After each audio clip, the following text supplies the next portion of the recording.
Eveline. Page number 15. Stop and think.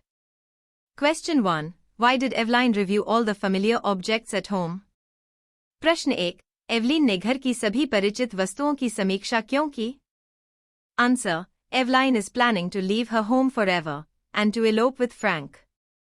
She has many fond and not so fond memories associated with the house where she has grown up. So, she is reviewing all the familiar objects at home before leaving the home forever. Uttar. Aeolian हमेशा के लिए अपना घर छोड़कर Frank के साथ भाग जाने की योजना बना रही है. जिस घर में वह पली बड़ी है, उससे जुड़ी उसकी कई प्यारी और कुछ खास यादें हैं. इसलिए वह घर को हमेशा के लिए छोड़ने से पहले घर की सभी जानी पहचानी चीजों की समीक्षा कर रही है. Question 2. Where was Eveline planning to go? प्रश्न 2. एवलीन कहाँ जाने की योजना बना रही थी? Answer. Eveline is planning to go to Buenos Aires along with her lover Frank. Uttar. Aeolian अपने प्रेमी फ्रैंक के साथ ब्यूनस आयर्स जाने की योजना बना रही है. Page number 17. Question 1. Who was Frank? Why did Eveline's father quarrel with him? प्रश्न 1. फ्रैंक कौन था? एवलिन के पिता ने उससे झगड़ा क्यों किया? Answer. Frank was a sailor. Eveline's father did not think positively about sailors. So, Eveline's father quarreled with Frank. Uttar. Frank नाविक था. एवलिन के पिता नाविकों के बारे में सकारात्मक नहीं सोचते थे. इसलिए एवलिन के पिता फ्रैंक से झगड़ते थे.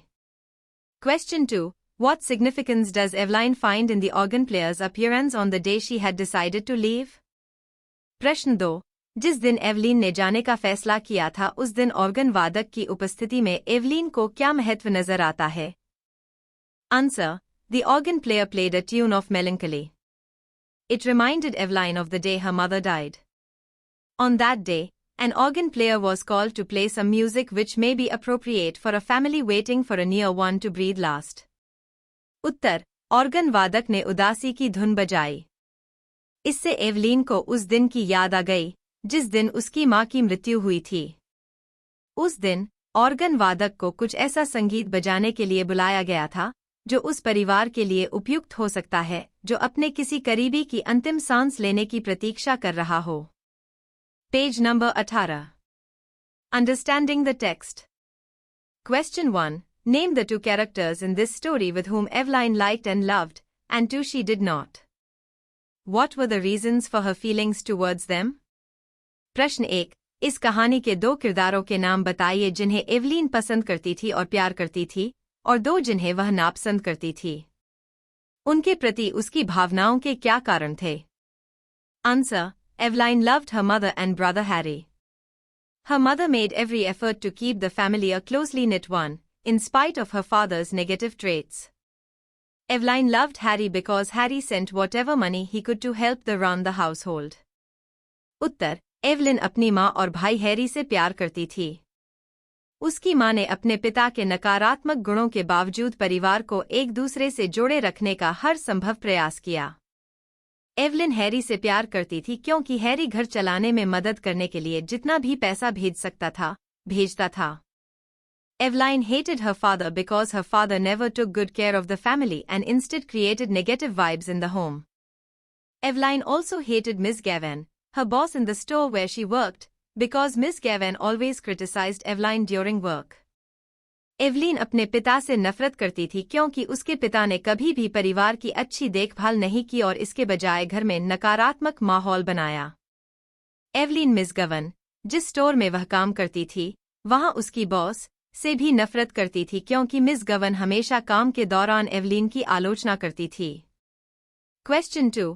Describe the conflict of emotions felt by Eveline on the day she had decided to elope with Frank. प्रश्न 2. उस दिन एवलीन द्वारा महसूस किए गए भावनाओं के संघर्ष का वर्णन करें जिस दिन उसने फ्रैंक के साथ भागने का फैसला किया था. Answer. Eveline is planning to elope in the hope of a happy married life. Apparently, a bright future is awaiting her where there will be no whiff of the routine squabble with her father and the drudgery of working at the stores. Uttar. Aeolian एक खुशहाल शादीशुदा जीवन की उम्मीद में भागने की योजना बना रही है. जाहिर है, एक उज्ज्वल भविष्य उसका इंतजार कर रहा है, जहां उसके पिता के साथ रोजाना झगड़े और स्टोर्स में काम करने की थकान की कोई गंध नहीं होगी. But she is clinging to the fond memories associated with the house where she had grown up. She also remembers the promise she made to her dying mother that she would take care of the family. लेकिन वह उस घर से जुड़ी प्यारी यादों से चिपकी हुई है जहां वह बड़ी हुई थी. उसे अपनी मरती हुई मां से किया गया वादा भी याद है कि वह परिवार की देखभाल करेगी. On the one hand, there is a prospect of a future of blissful married life, but on the other, her responsibilities towards her aging father is drawing at some cord which is pulling her to stay back. एक ओर, उसके सामने सुखमय वैवाहिक जीवन की संभावना है, लेकिन दूसरी ओर, उसके वृद्ध पिता के प्रति उसकी जिम्मेदारियां उसे यहां रुकने के लिए मजबूर कर रही हैं. Question 3. Why do you think Evelyn let go of the opportunity to escape? प्रश्न 3. आपके विचार से एवलीन ने भागने का अवसर क्यों छोड़ दिया? Answer. There is a proverb which says that a known devil is better than an unknown saint. People often prefer the familiar in spite of all the negativities associated with the familiar, and avoid the risks of unfamiliar terrain. I think this mindset may have prevented her from escaping her current life. उत्तर. एक कहावत है कि एक जाना पहचाना शैतान एक अनजान संत से बेहतर होता है. लोग अक्सर परिचित चीजों को पसंद करते हैं, भले ही उनसे जुड़ी सभी नकारात्मकताएं हों, और वे अपरिचित इलाके के जोखिम से बचते हैं. मुझे लगता है कि इस मानसिकता ने उसे अपने वर्तमान जीवन से भागने से रोका होगा. Question 4. What are the signs of Evelyn's indecision that we see as the hour of her departure with Frank neared? प्रश्न 4. एवलीन के अनिर्णय के क्या संकेत हैं जो हम उसके फ्रैंक के साथ जाने के समय के करीब आते हुए देखते हैं? Answer. When she is about to leave for the harbor, she is thinking about her house. She is thinking about her past, about her mother, about the promise she made to her mother.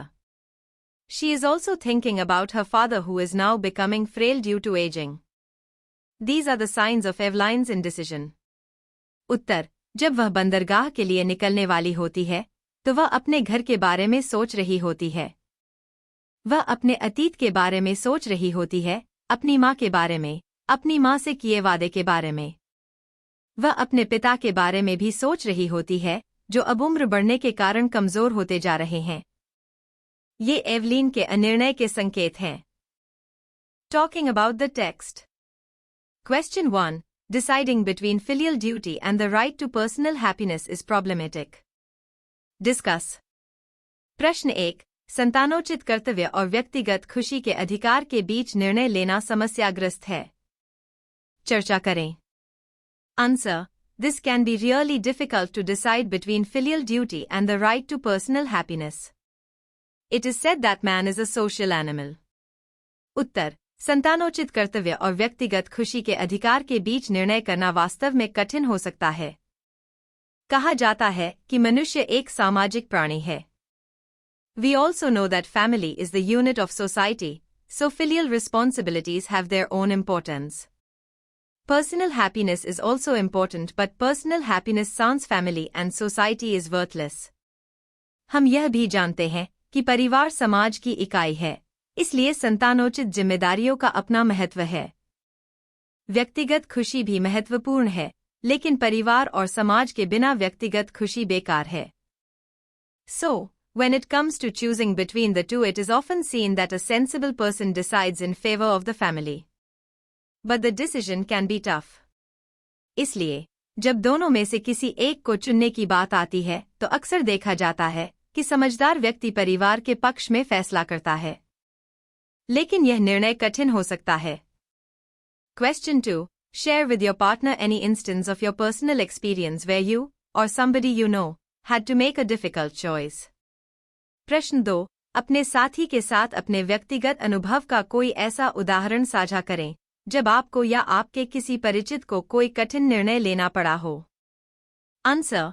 Once I had to opt between going to a hill station with my classmates and going to a cousin's marriage with my family. उत्तर. एक बार मुझे अपने सहपाठियों के साथ hill station पर जाने या अपने परिवार के साथ चचेरे भाई की शादी में जाने के बीच चयन करना था. An outing with my classmates meant a trip full of pleasure without the watchful eyes of parents. Attending a cousin's marriage meant a chance of reunion with family members with whom we seldom get time to meet. अपने सहपाठियों के साथ बाहर घूमने का मतलब था माता पिता की निगरानी के बिना आनंद से भरी यात्रा। चचेरे भाई की शादी में शामिल होने का मतलब था परिवार के उन सदस्यों से फिर से मिलने का मौका, जिनसे मिलने का हमें शायद ही कभी समय मिल पाता हो। Finally, I gave in to my parents' wishes and went to attend the marriage. अंततः मैंने अपने माता पिता की इच्छा मान ली और विवाह में शामिल होने चला गया। Appreciation.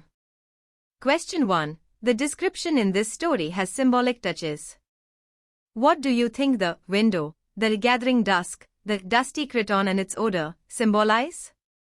प्रश्न 1. इस कहानी में वर्णन में प्रतीकात्मक स्पर्श है। आपको क्या लगता है कि खिड़की, घुमड़ती शाम, धूल भरी क्रेटन और उसकी गंध किसका प्रतीक है?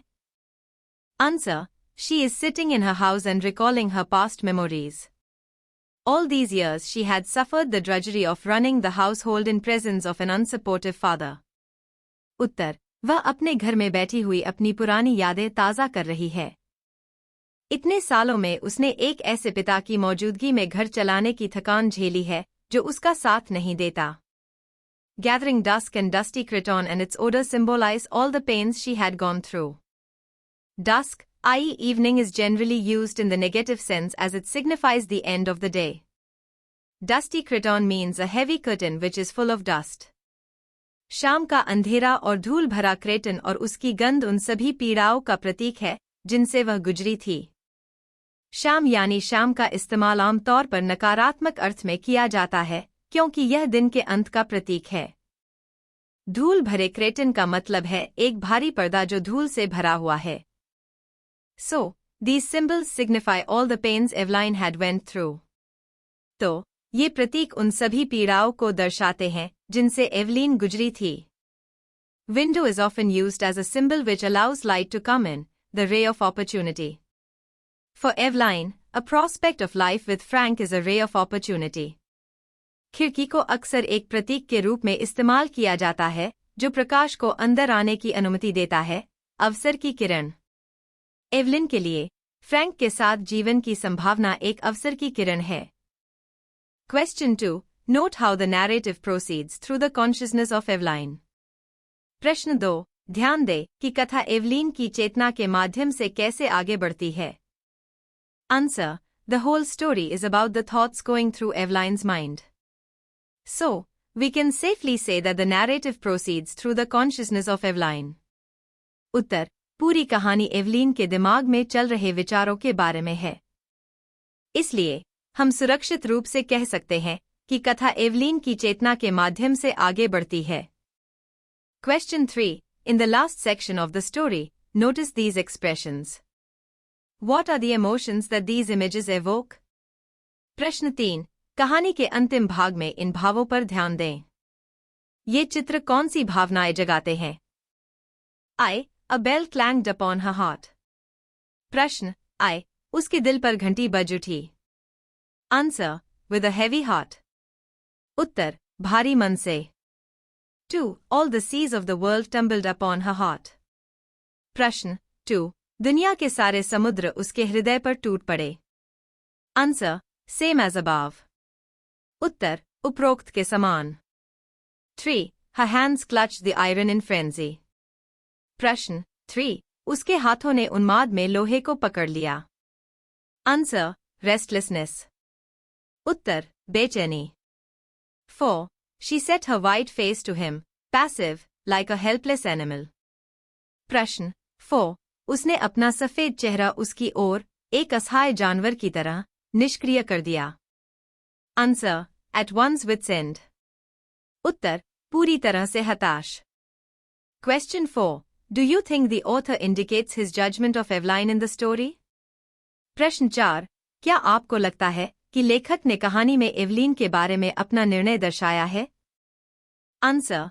The author has given equal weight to both the aspects, i.e. the prospective life with Frank and Eveline's feelings towards her filial responsibilities. उत्तर. लेखक ने दोनों पहलुओं को समान महत्व दिया है, यानी फ्रैंक के साथ भावी जीवन और एवलीन की अपनी पुत्रवत जिम्मेदारियों के प्रति भावनाएं। The story ends with Eveline opting to stay with the family.